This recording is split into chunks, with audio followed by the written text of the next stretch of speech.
How are you going to be okay with somebody preaching you poverty?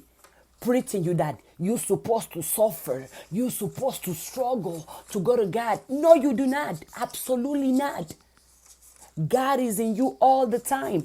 And when I said, I'm going to say it again, one of the best thing that can happen to a lot of you is to stop going to church.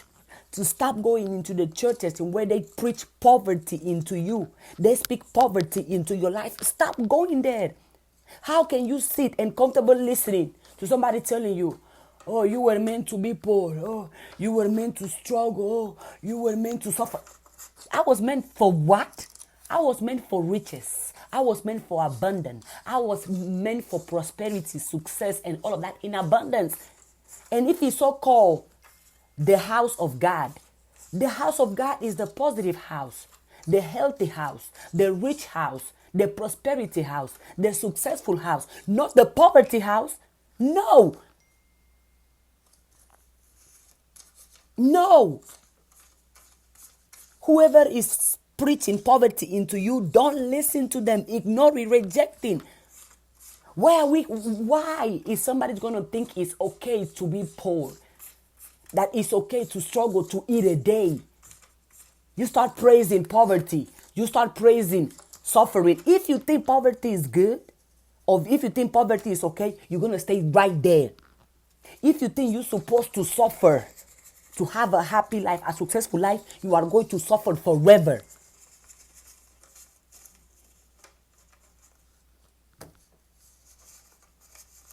Believe, agree in the good.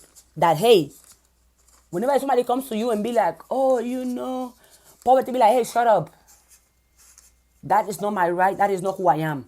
My right is to be rich. My right is to be abundant because I was born rich. The Creator, whoever make me rich, make me prosperous, make me abundant. If you're going to speak poverty, I can't listen to you. I don't want to talk to you. I don't want to hear you. You ignore them, cancel them all the time.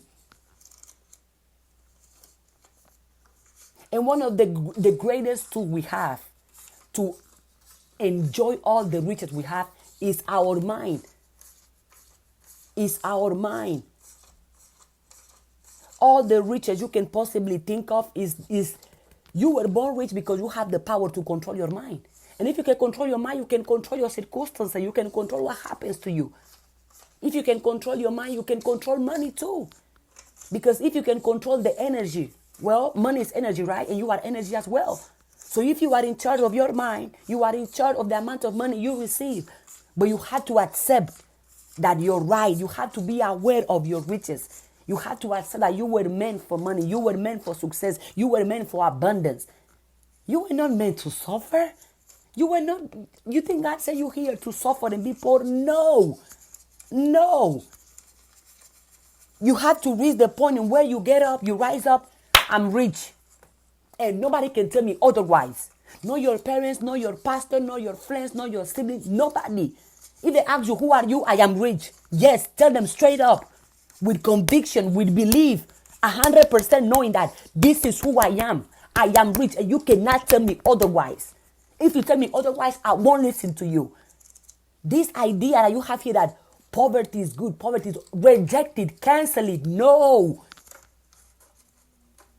The Creator, all abundant, all knowing, all rich, all positive.